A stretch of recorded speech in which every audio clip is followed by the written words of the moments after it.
If a battery is too low to be detected, the Genius 5 has a built-in force mode that can manually activate charging and start the recovery process.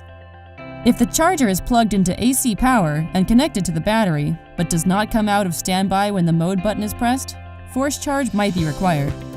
It likely means the battery is too low to be detected.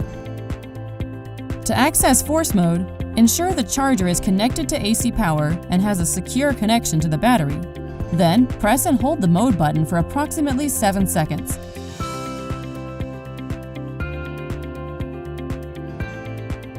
Once active, all available modes will flash. Toggle through the modes by pressing the mode button until the correct one is selected. The charge LEDs will begin to chase, indicating that force mode is charging. After 5 minutes, Genius will return to the selected charge mode. The charge LEDs will indicate the current charge level of the connected battery, and the green LED will illuminate when the battery is fully charged.